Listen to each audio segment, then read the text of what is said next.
বিসমিল্লাহির রহমানির রহিম। উপস্থিত যুব অধিকার এবং গণ অধিকার পরিষদ সহ অন্যান্য নেতৃবৃন্দ, সাংবাদিক ভাই বোনেরা, সবাইকে সালাম এবং শুভেচ্ছা। আসসালামু আলাইকুম। আজকে আজিজ, সাবেক সেনা প্রধান জেনারেল আজিজ এবং সাবেক পুলিশ প্রধান বেনজির সহ দুর্নীতিবাজ মাফিয়া লুটেরাদের গ্রেপ্তারের দাবিতে যুব অধিকার পরিষদ ঢাকা মহানগর এই প্রোগ্রাম আয়োজন করেছে। সময়োপযোগী প্রোগ্রাম আয়োজন করার জন্য তাদেরকে ধন্যবাদ জানাই। একই সাথে সারা বাংলাদেশের ছাত্র এবং যুবকদেরকে দুর্নীতির বিরুদ্ধে সোচ্চার হওয়ার অনুরোধ জানাই, আহ্বান জানাই। বিশেষ করে যুব অধিকার পরিষদ কি বলবো, আপনারাই জেলা পর্যায়ে, উপজেলা পর্যায়ে সারা বাংলাদেশে দুর্নীতির বিরুদ্ধে জনগণকে নিয়ে এই ধরনের প্রতিবাদ এবং প্রোগ্রাম আয়োজন করুন। আজকে দুর্নীতি একটা প্রাতিষ্ঠানিক রূপ রূপে পরিণত হয়েছে, প্রাতিষ্ঠানিকভাবে। বিশেষ করে স্বাভাবিকভাবেই যদি রাষ্ট্রে কোনো জবাবদিহিতামূলক সরকার না থাকে, গণতন্ত্র, ভোটাধিকার না থাকে, তাহলে সরকারের জবাবদিহিতা থাকবে না। আর জবাবদিহিতা না থাকলে সেখানে দুর্নীতি, দুঃশাসন বাড়বেই। আর দুর্নীতি, দুঃশাসন যেখানে থাকবে সেখানে এই আজিজ বেনজিররা তৈরি হবেই।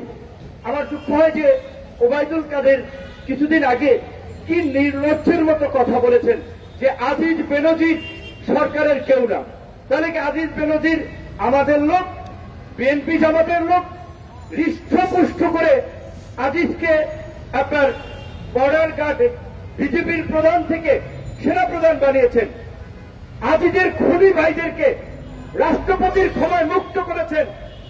বেনজিরকে ডিএমপি কমিশনার থেকে আপনার বিরোধী দলকে গুম খুন করার জন্য র্যাবের প্রধান বানিয়েছেন, কসাই বানিয়েছেন, তারপরে পুলিশ প্রধান বানিয়েছেন। এমনকি মার্কিন যুক্তরাষ্ট্র যখন 7 জনকে গুরুতর মানবাধিকার লঙ্ঘন এবং দুর্নীতির কারণে নিষেধাজ্ঞা দিল, সেই সময় আপনারা তাদের বিরুদ্ধে ব্যবস্থা নেন নাই। মানে ওই যে একটা গল্প আছে না, যে যার এক ক্যান কাটা লজ্জায় সে গ্রামের মধ্যে দিয়ে হাঁটে না, কান ধরে ধরে হাঁটে। আর যার 2 ক্যান কাটা বেহায়ার মতো বাজারের মধ্যখান দিয়ে হাঁটে। আজকে মার্কিন যুক্তরাষ্ট্রের নিষেধাজ্ঞার পরেও সেনা প্রধান পদে তাকে বহাল রেখেছিলেন। আপনার নিষেধাজ্ঞার পরে পুলিশ প্রধান পদে বেনজিরকে বহাল রেখেছেন। এমনকি আল জাজিরাতে যে all the prime ministers main যে ডকুমেন্টারি হল, যেখানে স্পষ্টভাবে দেখানো হল আজিজ তার ক্ষমতার অপব্যবহার করে কিভাবে সেনাবাহিনীর কিছু অফিসারের মোরালিটি ধ্বংস করে তার ভাইদের পাসপোর্ট বানিয়েছেন। তারপরেও কিন্তু আজিজের বিরুদ্ধে ব্যবস্থা নেন নাই। কারণ এই জনবিচ্ছিন্ন লুটেরা ভারতীয় দাবেদার সরকার ক্ষমতায় থাকতেই বিরোধী দলের দমন পীড়নের জন্যই আজিজ বেনজিরদের মতো কসাই তৈরি করেছে। আজিজের কারণে আজকে আপনারা শুনেছেন বিএনপির আমলের এক ভদ্রলোক বিডিআর এর প্রধান ছিলেন, প্রায় টকশোতে তিনি কথা বলেন। তিনি বলেন তাদের একটা এমইউ আপনার বাংলায় বললে সমঝোতা, বোঝাপড়া বলতে পারেন। তাদের বোঝাপড়া ছিল সীমান্তে যদি একজন বাংলাদেশি মরে, ভারতের 2 জন মরবে, একজন বিএসএফ আরেকজন সিভিলিয়ান। এটা তাদের একটা বোঝাপড়া ছিল। যেই কারণেই সেই সময় সেই বেগুনবাড়িতে ভারতীয় বিএসএফকে গণধোলাই দিয়েছিল আমাদের বিএসএফরা। আর এই ভারতীয় তাবেদার আওয়ামী সরকার, ভারতের গোলামেরা রাজশাহীতে যখন আমাদের ছেলেদেরকে বিএসএফ ধরে নিয়ে যাচ্ছিল, তখন আমাদের বিএসএফ যখন আমাদের বিজেপি যখন বাধা দিয়েছিল, তখন হাতাহাতি, ধাক্কাধাক্কি এবং এরকম একটা পরিস্থিতি তৈরি হয়েছিল। গুলি সে সময় ছুটছিল 2 পক্ষ থেকেই। তখন আমাদের বিজেপির সাহসী সন্তানেরা সংবাদ সম্মেলন করেছিল বিএসএফ এর উদ্দেশ্যে, বাংলাদেশি আমরা জাতি হিসেবে মদ্যপ নই যে আমাদের আপনার নিয়ন্ত্রণের বাইরে গুলি চলে যাবে, গুলি তোমরা আগে করেছিলাম। এই রকমের একটা বোল্ড কথা বলায়, একটা সাহসী উচ্চারণ করায় এই ভারতীয় তাবেদার এবং গোলাম সরকারের গোলামরা যারা ডিজিএফআই, এনএসআই, বিজেপি, পুলিশ আছে, তারা যে চাটুকারিতে গোলামি করছে তার নজির সেই সময় আমরা দেখেছিলাম। সেই সাহসী কর্মকর্তাকে বিজেপি থেকে সরিয়ে ওইখান থেকে তাকে সরিয়ে দিয়েছিল। তো আজকে এই আজিজ এবং বেনজির পুলিশ এবং সামরিক বাহিনী প্রধান, দুই প্রধানের যদি এই অবস্থা হয় বন্ধুগণ, আপনারা একবার কমন সেন্স থেকে চিন্তা করেন তাহলে বাকিদের কি অবস্থা। আজকে এমন কোন সরকারি সেক্টর, দপ্তর, অফিস আছে যেখানে ঘুষ দুর্নীতি চলে না? ঘুষ ছাড়া আপনি সেবা পাবেন। এমনকি হাসপাতালের মর্গে থেকে লাশ নিতে হলেও পুলিশকে ঘুষ দিতে হয়, হাসপাতাল কর্তৃপক্ষকে ঘুষ দিতে হয়। আজকে দুর্নীতি রাষ্ট্রের রঞ্জে রঞ্জে এইভাবে ছড়িয়ে পড়েছে। দুর্নীতি একটা মহামারী আকার ধারণ করেছে। কাজে এই দুর্নীতির বিরুদ্ধে আজকে যুব সমাজকেই জাগতে হবে, তরুণ সমাজকেই জাগতে হবে। বাংলাদেশের ইতিহাসের দিকে যদি আপনারা তাকান, আমাদের খুব গর্বের যে ইতিহাসগুলো, 52 ভাষা আন্দোলন বলেন, 69 গণ অভ্যুত্থান বলেন, 70 নির্বাচন এবং 71 মুক্তিযুদ্ধ, মুক্তিযুদ্ধের পরে স্বাধীন বাংলাদেশে স্বৈরাচার বিরোধী আন্দোলন। আমাদের এই প্রধানমন্ত্রী চট্টগ্রামের লালদিঘির ময়দানে 86 সালে ঘোষণা দিয়েছিল যারা এরশাদের অধীনে নির্বাচনে যাবে তারা জাতীয় বেঈমান। ঢাকায় আইসা তিনি নির্বাচনে যাওয়ার জন্য ঘোষণা দিয়েছিলেন। প্রধানমন্ত্রীর এই প্রতারণা আপনার কিছু মনে আছে তো? 96 সালের কিছুদিন আগে একটা ভিডিও দেখলাম, আমাদের প্রধানমন্ত্রী দেখেছেন তো? মাশাআল্লাহ, একেবারে মাথার এই পর্যন্ত কালো পট্টি বান্ধা, খুব ধার্মিক। কারণ 91 এর নির্বাচনে আওয়ামী লীগ হেরে গেছে, তাদের পর্যালোচনায় উঠেছিল যে আওয়ামী লীগকে ইসলাম বিদ্বেষী ভারতীয় তোষণকারী দল হিসেবে সেই সময় জনগণ মনে করেছে। তাই তারা ক্ষমতায় যেতে ধর্মের টুপি লাগিয়েছিল মাথায়। আবার ক্ষমতায় গিয়ে এই আলেমুল আমাদেরকে নির্মম নিষ্ঠুর ভাবে সত্তা চত্বরে হত্যা করেছিল। এমনকি মামুনুল হক সহ আলেমুল আমাদেরকে কিভাবে চরিত্রে কালিমা লেপনের জন্য নাটক সাজিয়েছিল আপনারা দেখেছেন। অথচ এই প্রধানমন্ত্রী তো এই সৌরভ উদ্যানে বলেছিলেন রাষ্ট্র চলবে মদিনা সনদ অনুযায়ী। এখন তো জাহেলি সনদে দেশ চলছে। দেশ কিভাবে চলছে? সেই আপনার আরবের আইএমএ জাহেলিয়াত যুগ, আর এখন মানুষ বলছে দেশে এখন আওয়ামী জাহেলিয়াতের যুগ চলছে। কাজে তাদের কথা এক, কাজে আর এক। এই ধর্মকে আওয়ামী লীগ রাজনীতিতে ব্যবহার করেছে ক্ষমতায় যাওয়ার জন্য। ভারতের কাছে দেশের স্বার্থকে বিকিয়ে দিয়ে বাংলাদেশকে আজকে ইজারা দিয়েছে আওয়ামী লীগ। আমার সীমান্ত দিয়ে, আমার বর্ডার দিয়ে, আমাদের দেশের অভ্যন্তরে ভারতের বাস চলবে, ট্রেন চলবে, গাড়ি চলবে, হেলিকপ্টার চলবে, নামমাত্র ফ্রিতে, নামমাত্র ট্রানজিটে। আমরা দেখতে পাবো না ওই বাসের মধ্যে কি গোলা বারুদ যাচ্ছে নাকি অস্ত্র যাচ্ছে, আমাদের সেই চেক করার শক্তি নাই। প্রধানমন্ত্রী তো বলেছিলেন ভারতকে যা দিয়েছি তা আজীবন মনে রাখবে। আজকে এই ভারতের কিছুদিন আগের নির্বাচনের সময় কেজরিওয়াল, আপনার দিল্লির মুখ্যমন্ত্রী, তিনি বক্তব্য বলেছিলেন বৈশ্বিক প্রেক্ষাপট দিয়ে পাকিস্তানে ইমরান খানের মতো জনপ্রিয় নেতাকে বন্দী করে পাকিস্তানের এই শাসক গোষ্ঠী নির্বাচনের আয়োজন করেছে। হাসিনা তার দেশের বিরোধী দলীয় নেতাদেরকে জেলে পুরে নির্বাচন করেছে। মোদিও এই একই পদ্ধতি করছে। কারণ মোদি ওইখানে ইডি, সিবিআই দিয়ে এই আপনার কেজরিওয়াল থেকে শুরু করে আরো অনেককে হয়রানি করেছিলেন, দল ত্যাগ করেছিলেন, ভাগিয়ে নিয়েছিলেন। একেবারে দেখেন প্রধানমন্ত্রী এবং আওয়ামী লীগ এইখানে যা করছে, শাহজাহান ওমরকে নৌকা উঠাইছেন, বেঈমানদেরকে দিয়ে বিএনপি ভাঙ্গে তৃণমূল করেছেন, এবং এই যে আমাদের কিছু দল ছুটছিল এই টাকা পয়সা দিয়ে একটা জোট করে একটা বিরোধী দল বানাতে চেয়েছিল, কারণ জাতীয় পার্টি দিয়ে তাদেরকে পোষাচ্ছিল না। কিন্তু সেই স্বপ্ন তাদের পূরণ হয় নাই। কিন্তু এই পদ্ধতি ভারতেও মোদি অ্যাপ্লাই করতে চেষ্টা করেছিল। আজকে আওয়ামী লীগ খুব ডিজিটাল বাংলাদেশের কথা বলছে, স্মার্ট বাংলাদেশের কথা বলছে। একটু পড়াশোনা করলে গুগল, ইউটিউবে গেলে দেখবেন এই কনসেপ্ট এবং প্রচারণা ছিল গুজরাটে মোদির প্রচারণা। ডিজিটাল বাংলাদেশের কথা বলছেন না, স্মার্ট বাংলাদেশ, কত সুন্দর নাম শোনায়। আজকে গাইবান্ধা, রংপুর, দিনাজপুর, বরিশালে আমার কোনো ভাই, মা, বাবা হঠাৎ করে যদি অসুস্থ হয়, হার্ট অ্যাটাক করে হৃদরোগে আক্রান্ত হয়, তাকে প্রপার চিকিৎসা, যথাযথ চিকিৎসা দেওয়ার মতো জেলা হাসপাতালগুলোতে ব্যবস্থা আছে?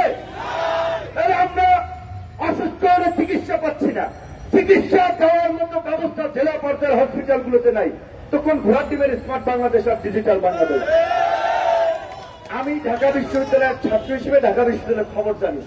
ঢাকা বিশ্ববিদ্যালয়ের একটা সার্টিফিকেট উঠেছে হলে যাও, ডিপার্টমেন্টে যাও, চেয়ারম্যানের সাইন নাও, প্রভোস্টের সাইন নাও, এইখানে দৌড়াও, ওইখানে দৌড়াও, একটা নাজেহাল কাণ্ড। দেশের সবচেয়ে বড় পাবলিক বিশ্ববিদ্যালয়, যেই বিশ্ববিদ্যালয়ের বলা চলে না হলে বাংলাদেশের সৃষ্টি হতো কিনা সন্দেহ আছে, সেই বিশ্ববিদ্যালয়ের এই অবস্থা, তাহলে অন্যান্য বিশ্ববিদ্যালয়গুলোর কি অবস্থা? যে কোথায় আপনার স্মার্ট বাংলাদেশ আর ডিজিটাল বাংলাদেশ? পাসপোর্ট করতে যান, আপনি যখন ভোটার এনআইডি আপনার হয়েছে, আপনার বাপ দাদার 14 গোষ্ঠী সমস্ত ডকুমেন্ট এনআইডির সার্ভারে আছে। পাসপোর্ট করতে গেলে তারপরেও তো দালালকে টাকা দেওয়া লাগে, হয়রানি, নানান ধরনের একটা আপনার পরিস্থিতি। তো তাহলে কে ঘোরা দিবেন? তোমরা স্মার্ট বাংলাদেশ করলা। হ্যাঁ, স্মার্ট বাংলাদেশ করেছো, ডিজিটাল বাংলাদেশ করেছো লুটপাট করার জন্য, বাংলাদেশ ব্যাংক থেকে রিজার্ভ গায়েব করার জন্য, শেয়ার বাজার থেকে শেয়ার বাজার লুট করার জন্য, এবং এই লুটপাটকে আড়াল করতেই এই স্মার্ট বাংলাদেশের গল্প শোনানো হচ্ছে। আমাদেরকে স্মার্টের কথা বলে বোকা বানাচ্ছে।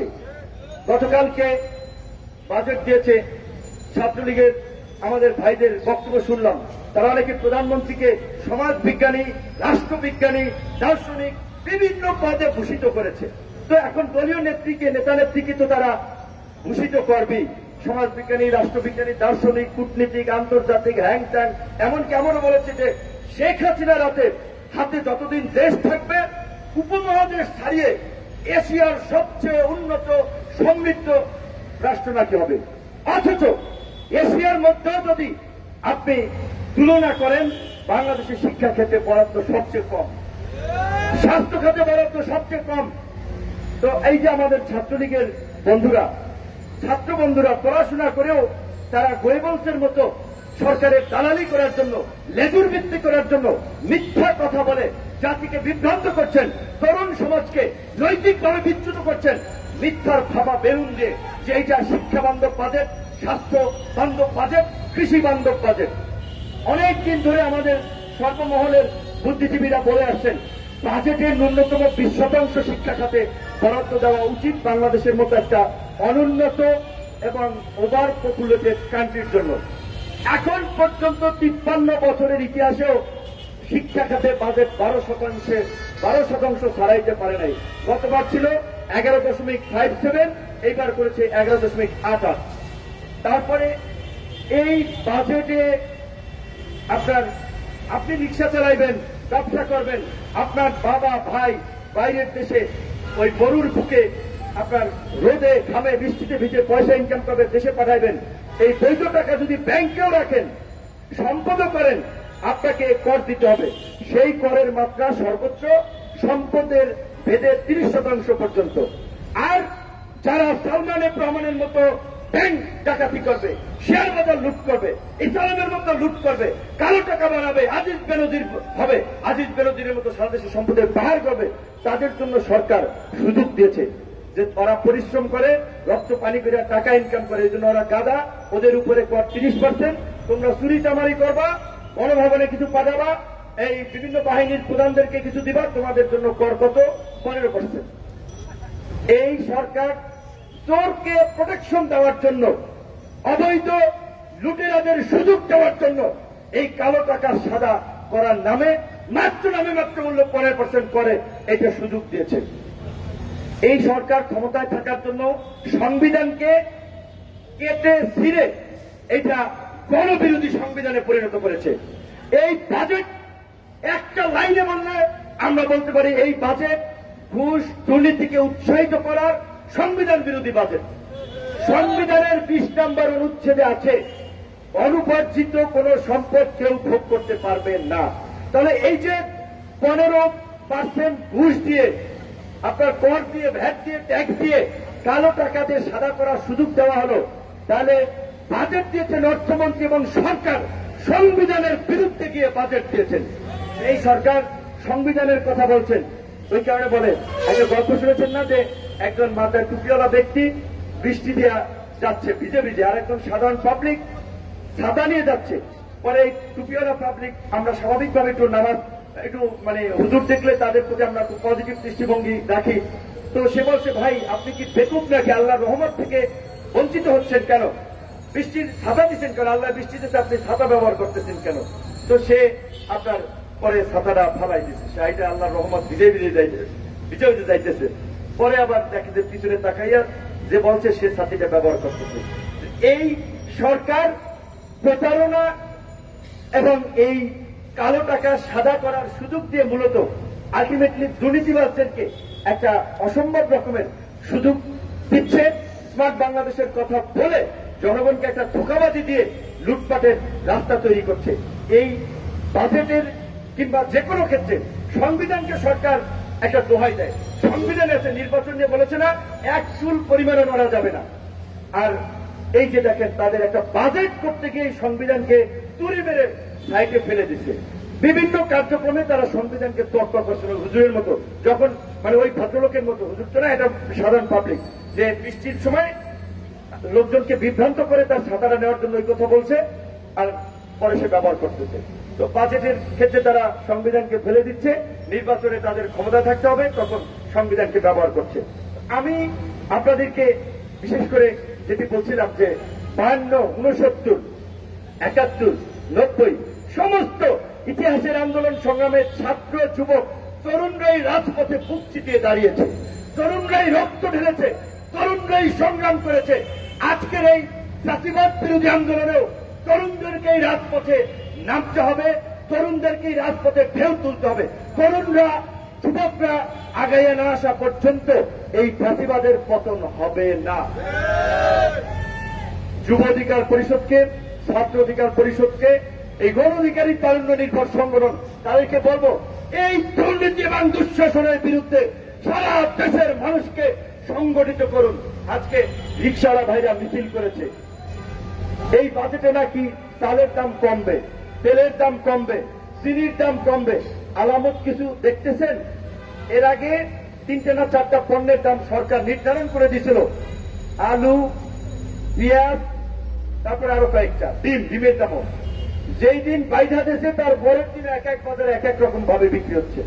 পরে মাঝখানে ওই মন্ত্রীকে বলছিল, আপনারা শুনেছেন, সেই 3 গোপাল ভাড়ের মানে 3 বলদা বন্ধুর গল্পের মতো 3 মন্ত্রী প্রেস ব্রিফিং এর আয়োজন করেছেন। সেখানে একজন মন্ত্রী বলছেন জিনিসপত্রের দাম যদি জনগণের সহনীয় পর্যায়ে না থাকতো জনগণ আন্দোলন করত। আরে মেয়েরা বড় বড় কথা কন, জনগণের হাতে পায়ে শিকল পরিয়ে, পুলিশ দিয়ে, আইন শৃঙ্খলা বাহিনী দিয়ে দমন পীড়ন চালিয়ে 1 সপ্তাহ চ্যালেঞ্জ আপনাদেরকে, পুলিশকে নিউট্রাল করে দেন যে আইন শৃঙ্খলা বাহিনী নিরপেক্ষ থাকবে। বিরোধী দল একদিকে সমাবেশ করবে, আপনারা ওই পুলিশ দলে সমাবেশ করবেন। বিরোধী দলের আঞ্চলিক ভাষা চলে আপনার সমাবেশ না, জনগণের শ্বাস প্রশ্বাসে আপনারা হাওয়া হয়ে যাবেন। 1 সপ্তাহ যদি সময় দিয়ে সমাবেশ করেন, আপনারা বলছেন যে বিরোধী দল রাস্তায় নামতে পারছেন না, এইভাবে হাত পা বেঁধে পয়সা থেকে উল্লাস করছেন। যেমনি ভাবে প্রতিনিয়ত মুক্তিযুদ্ধের ইতিহাসকে বিকৃতি করছেন, জনগণের সামনে ভোট এবং নির্বাচন নিয়ে মশকরা করছেন।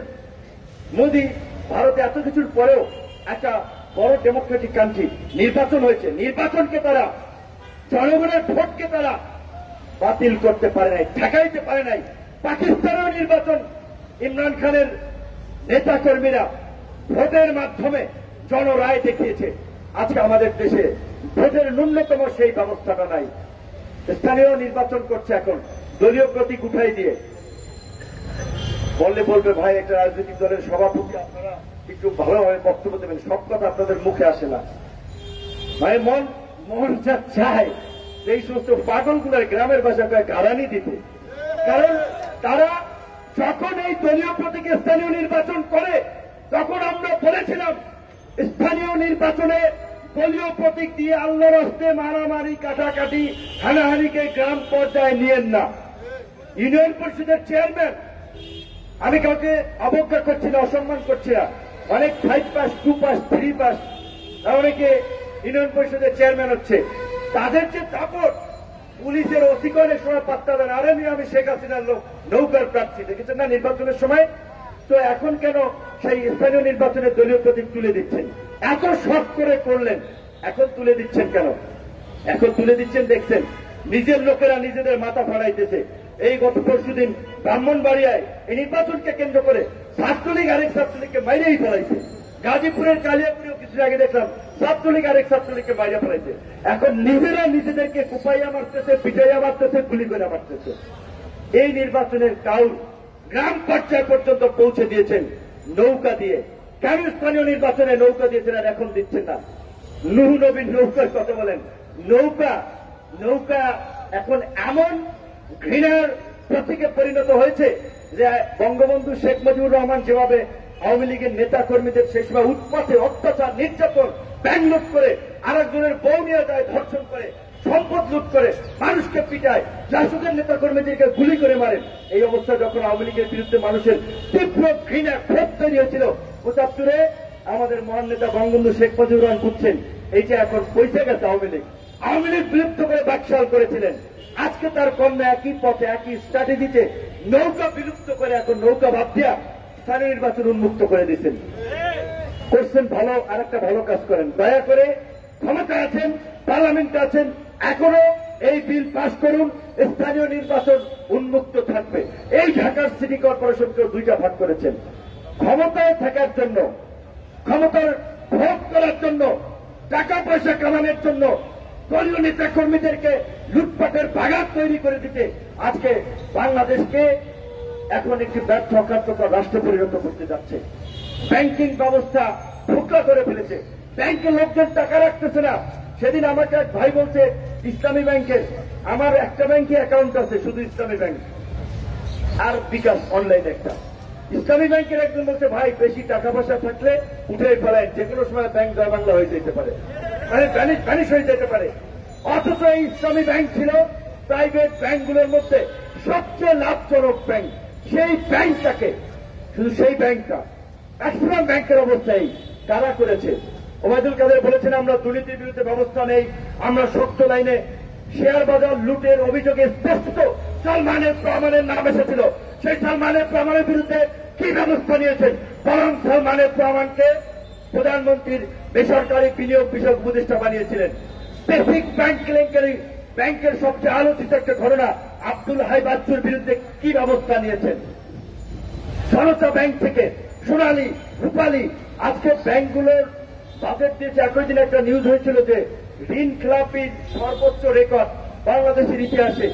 এই সরকার যখন ক্ষমতা আসে তখন ঋণ খেলাপি, আপনারা যারা বুঝবেন না তাদের জন্য সহজ ভাষায়, খেলাপি ঋণ হচ্ছে ব্যাংকের টাকা নিয়ে দেয় না, ঘুরায়, খালি ঘুরায়, অর্থাৎ দিবে না। লুটপাট করে অনেকে দেশের বাইরে চলে গেছে, এইখানে ব্যাংক খালি চিঠি পাঠায়। তো এই সরকার আসার সময়, ক্ষমতা আসার সময় খেলাপি ঋণের পরিমাণ ছিল 23,000 কোটি টাকা। এখন সেইটা বেড়ে দাঁড়িয়েছে 5.5 লক্ষ কোটি টাকা। কয় গুণ হিসাব করে রাখেন, প্রায় আপনার বলা চলে 10-12 গুণ খেলাপি ঋণ। আমি সিম্পল, আমার একটা রিলেটিভ 10 লাখ টাকার একটা ছোট লোন করেছিল, সেটার জন্য 25,000 টাকা একজনকে ঘুষ দিতে হয়েছে। আর এই যে ছোট ছোট হাজার হাজার কোটি টাকা ঋণ নিচ্ছে নিয়ম বহির্ভূত ভাবে, আপনাদের কি মনে হয় সরকারের উচ্চ পর্যায়ের এমপি, মন্ত্রী, গণভবনের সিগন্যাল ছিল না এইসব ঋণে? এইসব ঋণ করে সব টাকা বাইরে পাচার করে দিয়েছে। এই যে 5.5 লক্ষ কোটি টাকা ঋণ খেলাপি, আর বাজেট দিয়েছে 7,97,000 কোটি টাকা, 2,56,000 কোটি টাকা ঘাটতি। যা বাজেট দিছে ওই ঘাটতি বাদে তার চেয়ে বেশি পরিমাণ টাকা ঋণ খেলাপিদের কাছে আছে। এমনকি এই বাজেটেও যা দিয়েছে 1,37,000 কোটি টাকা সুদ দিতে হইবে, সুদ। কারণ ওই যে গ্রামের সেই ঋণ করে ঘি খাওয়ার মতো নিজেদের লুটপাটকে আড়াল করার জন্য বৈদেশিক ঋণ এনে উন্নয়ন করেছে আর লুটপাট করেছে, নেতা কর্মীদেরকে হৃষ্টপুষ্ট বানিয়েছে। বৈদেশিক ঋণের পরিমাণ এখন $100 বিলিয়ন বা বাংলা টাকার প্রায় 11 লক্ষ কোটি টাকা, বাজেটের প্রায় 1.5 গুণ। সর্বশেষ এইটুকু বলতে চাই, এদেশের কৃষক, শ্রমিক, সাধারণ মানুষকে এই দেশটা এই সালমান এফ রহমান এস আলম কিংবা এই বঙ্গভবন, গণভবনের কতিপয় লুটেরা কিংবা প্রশাসনের আজিজ বেনজিরদের দেশ নয়। এই দেশ 18 কোটি মানুষের দেশ। এই দেশকে বাঁচাতে হলে, দেশের মানুষকে বাঁচাতে হলে এই লুটেরা দুর্নীতিবাদ সরকারের বিরুদ্ধে গণ আন্দোলনের কোন বিকল্প নাই, গণ আন্দোলনের কোন বিকল্প নাই। আন্দোলনের মাধ্যমেই আমাদেরকে এই ফ্যাসিস্ট, এই ভারতীয় তাবেদার, এই লুটেরা সরকারকে পরাজিত করে জনগণের সরকারে প্রতিষ্ঠা করতে হবে। আমরা বাঁচতে, দেশ বাঁচাতে। সবাই ভালো থাকবেন, সুস্থ থাকবেন। আল্লাহ হাফেজ।